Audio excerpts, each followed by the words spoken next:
Laissez-nous là.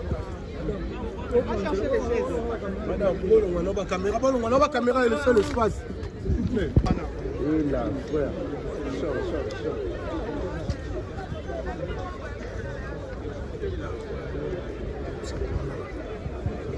Alors vous pouvez vous écarter maintenant, laissez-les là. Allez, bolongwana, la caméraman, bolongwana au ciment.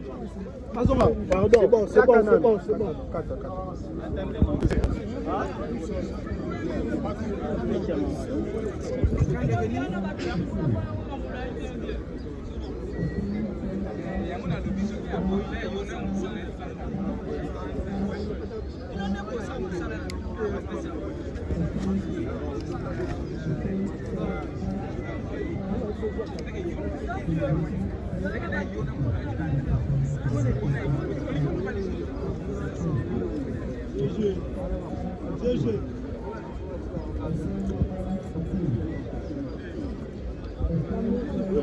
Madame Docas.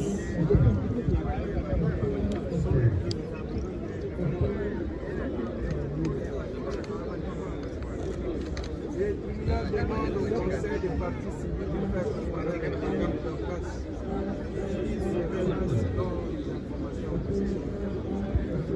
Elle est déjà parmi nous.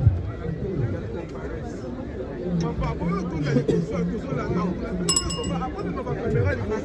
Madame Docas comparaisse le tribunal examinant sa situation. Constate que en vertu de l'affaire d'aujourd'hui,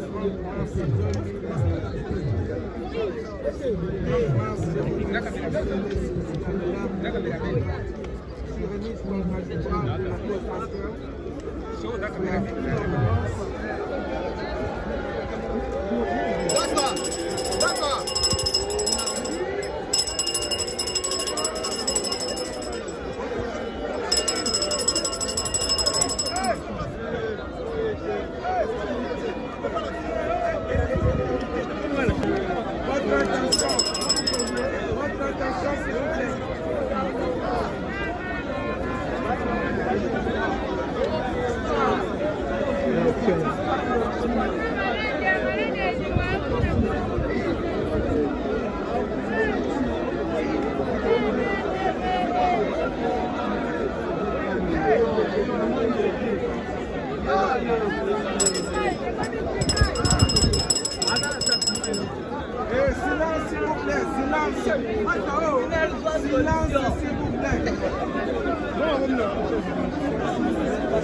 Kanga ticket.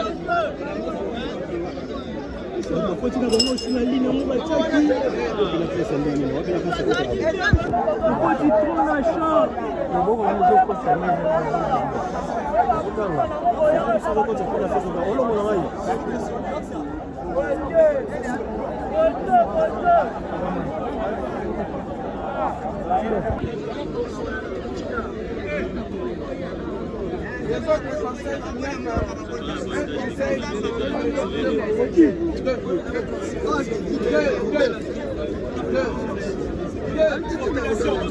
c'est quoi ça? On vous dit non, vous venez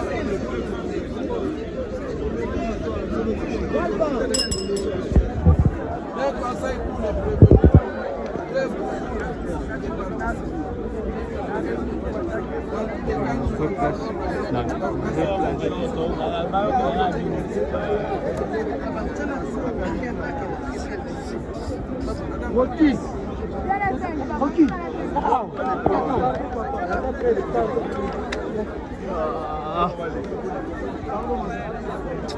Fatima na place.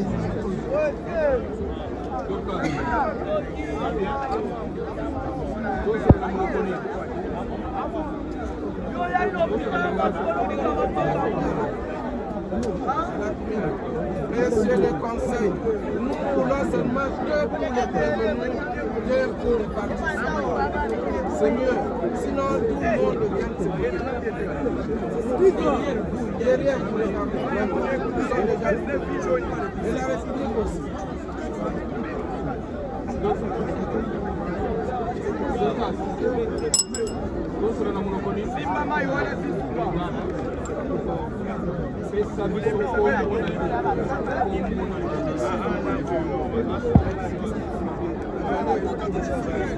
C'est interdit. La protection d'une victime de minage, c'est interdit. On est derrière la communauté.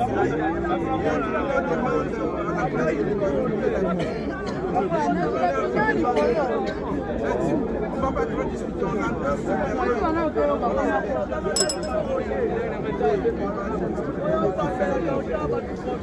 Mais avant les questions,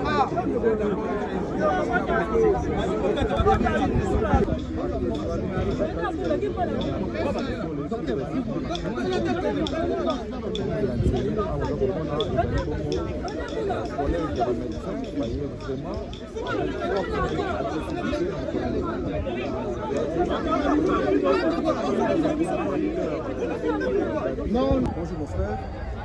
Awa na maison coloniale esika conseiller docteur David Balabala ezali kosalela. Oui, kosalela. Merci beaucoup, c'est Dr Youssouf Mangoya, président national des médecins du Congo. Nous sommes venus avec douleur et chaleur pour entendre le prononcé du juge, parce que vous savez très bien, depuis le procès à député, les médecins sont très mécontents par rapport à la maltraitance qui subit l'un de nous. Et pourtant, nous sommes en train de nous étonner d'ailleurs conformément à la loi, parce que la médecine est régie par des lois. Moi j'ai l'impression que nous sommes dans un pays qui est aussi régi par des lois. Malheureusement, s'il s'agit des médecins, la loi disparaît et c'est maintenant la clameur publique et les sentiments qui agissent. Bon, en ma qualité du président national des médecins du Congo, en tout cas, c'est très déplorable.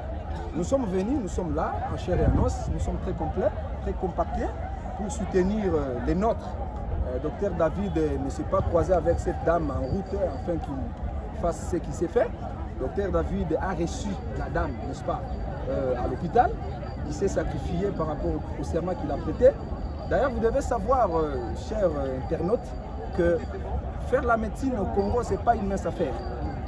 Vous voyez derrière moi, il y a des gens en blouse noire, les avocats et les magistrats. La majorité de tous ces gens-là, ils ont fui la faculté de médecine. Je vous apprends qu'ils ont fui la faculté de médecine. La majorité d'entre eux a été naffée à l'université. Dans la faculté de médecine, ils ont embrassé les droits. C'est pour vous dire que tout le monde ne peut plus jamais devenir médecin. Devenir médecin au Congo, d'abord il faut avoir une longanimité, une patience, il faut des moyens. Et imaginez-vous, c'est le Congo. Alors quelqu'un qui a terminé la médecine au Congo, dans toutes les conditions précaires, aujourd'hui il est maltraité, géré au même pied d'égalité qu'un Koulouna. Il est mis aux arrêts dans des conditions très difficiles, très patraques. Il ne mange pas, il ne dort pas bien. Imaginez-vous. Donc le seul péché que nous avions commis dans ces pays, c'est devenir médecin. Nous disons merci Et j'aimerais aussi épingler un facteur très éminent. Vous savez, lorsque la justice de ce monde s'écarte de la vraie justice, moi je crois que la meilleure justice viendra de Dieu, du Seigneur. Et c'est cette justice-là que le médecin du Congo implore pour laver notre confrère. D'ailleurs, il est lavé parce qu'il n'a pas commis un péché. Il a prêté son serment, il a prêté son ministère pour sauver une vie. Merci beaucoup. À votre avis, à votre opinion, selon vous, le docteur serait-il condamné ou acquitté? Bon, notre impression est que le confrère soit acquitté parce que je venais à peine de vous déballer. Le médecin David Balangana n'a pas commis un péché. C'est le droit et la justice congolaise qui veut lui vêtir d'un péché. Mais en réalité, il n'a pas péché. Merci.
iPhone, ça va, mais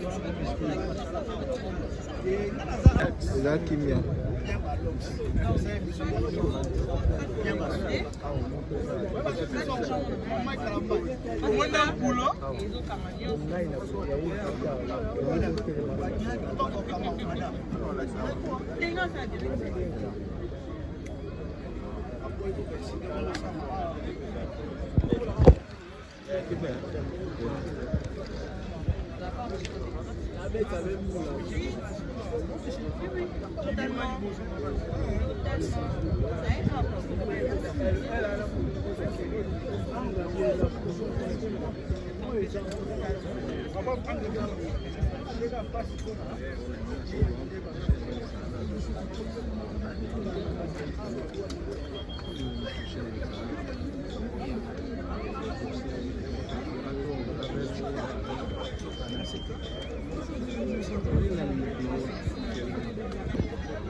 Massa,